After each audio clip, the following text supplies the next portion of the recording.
I'm Jeanne Narum with Project Kaleidescope, and I'm pleased to be talking here with Gary Gabriel, who's Drozduk Endowed Dean of the College of Engineering at Villanova University. Gary and I are at the Project Kaleidescope workshop on facilitating interdisciplinary learning at Washington College, and I'd like to have a conversation with Gary about some of the issues that we've been discussing with a group of teams here about the kind of the politics and processes of change when the vision for change relates to interdisciplinary learning in STEM fields in the undergraduate setting. Gary, this is interdisciplinary is really one of the drivers for the future. Are there any differences in changing disciplinary programs and interdisciplinary programs when you really want meaningful and sustainable change? Well, there are some things that are similar in both, and fundamentally both processes, whether they're disciplinary or interdisciplinary, are about how to create change in an organization. And to do that, if you go to the fundamentals of how that's done and what the experts say about doing it, there has to be a clear need and urgency associated for why you want to make the change. And then there has to be clear articulation of the vision that has to be made to do that.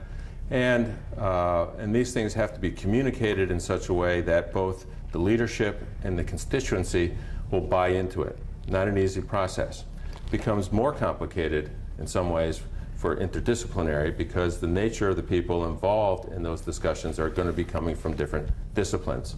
So even though change is difficult enough within a disciplinary setting because it does involve people changing their minds about things, in an interdisciplinary setting, as you're trying to bring together this shared vision, you have people coming from different perspectives and different sets of communications and languages that you've got to find some way to integrate and develop into a vision that each can articulate within their own areas. And then you have the additional complication of bringing change about in an interdisciplinary setting where now you've complicated in terms of the number of administrative structures you have to deal with by the number of disciplines now that you've engaged.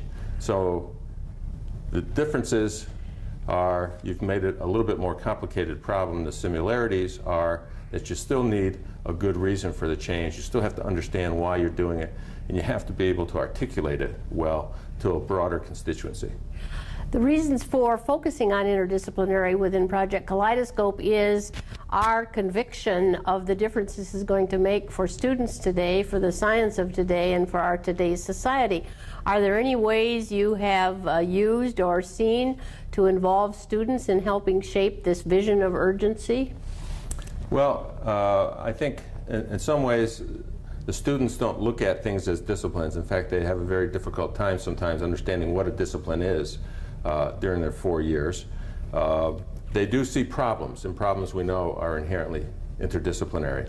So if we can engage the students in interdisciplinary problem solving, they will, I think, step up to the challenge. I think my experience is that they have, and that they will then, if you can create the experience where they are then have that kind of aha moment of, oh, this is why I went to college, to solve these kinds of complex problems and learn these different kinds of things, they will become, in some ways, your advocates for the process.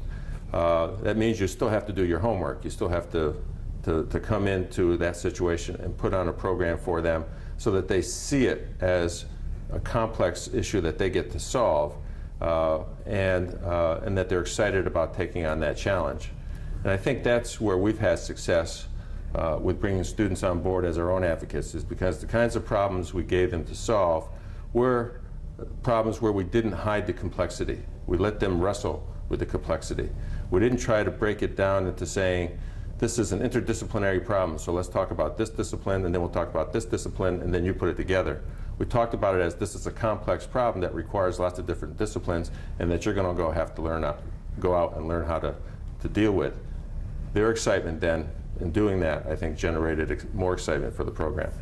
I think what you've implied, and I've heard you explicitly describe, are the faculty development things that have to kind of be the foundation for and integrated into the change of this. Faculty have to think in new ways about the urgency of doing something too. Can you describe any of your faculty development efforts toward interdisciplinarity? Yeah, my experience has been looking at interdisciplinary programs is where they typically fall down, or where they have the biggest barriers to clear, is that they assume that the faculty know how to do the interdisciplinary work. That if we just bring these faculty together and we get them to talk about their disciplines, that somehow this will be interdisciplinary. We've found that that didn't work. You just got superficial engagement, and in fact it was not the kind of complex engagement that we wanted to see for the students. What we ended up doing, and we thought to some great success, and have done in a number of areas, is to engage the faculty in the same kinds of activities that you want the students to do. So this requires the faculty to become students, to engage in a problem that they think is interdisciplinary, and then become the interdisciplinary team themselves, so that within that engagement they can see what are the issues that students are going to face. But also they get to see, and this is very important for us to engage a broader group of faculty, is that they get to see what they actually contribute to this. And that's often the problem you have when you bring an interdisciplinary group of faculty together, is they're not quite sure, so what is it that I'm going to contribute to this? I know what I do, and maybe I know what you do, but I don't know what we can do together, and I don't know if we're on this problem whether I can actually have anything to contribute. And I think by putting them through that experience, they then come out with a feeling so this is how it is. It's something about my discipline, but it's also something about my skills and attitudes in the way I define problems that will contribute to this. And that's the thing I want the students to know. So my final question relates to the power of having a coherent and driving and communal vision to do this. And you've described in your work how you moved from perhaps inchoate vision, but one you thought was powerful, to a really meaningful vision for your work. Can you give us some final comments on the power of a vision? Well, I think a strong vision statement that's really forward-thinking and has the opportunity, or conveys the opportunity, for new and exciting things to happen is what will bring people on board. Everything from the administrators to people who might even give you money to do that.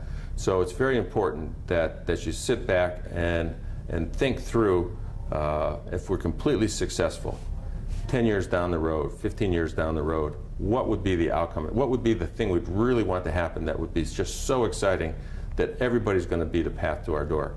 And that's the kind of excitement that people will want to invest in. Eventually they'll invest their time if they're faculty, they'll invest their dollars if they are benefactors or funders, and for students they will invest their time and dollars as well to be in that, because they think this is going to be something of value. But you can't just tell them, well, we're going to combine this and this thing, and you're going to have a more engaging experience.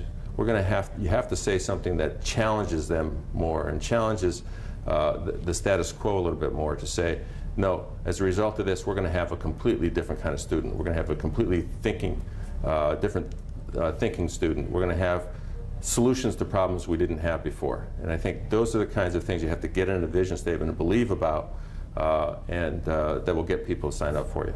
Thank you very much. I think one of the challenges for the total community that's involved with this initiative and the broader undergraduate STEM community is to recognize the challenge, pick up and respond to the challenge of building greater integrative learning for all our students. Thank you very much.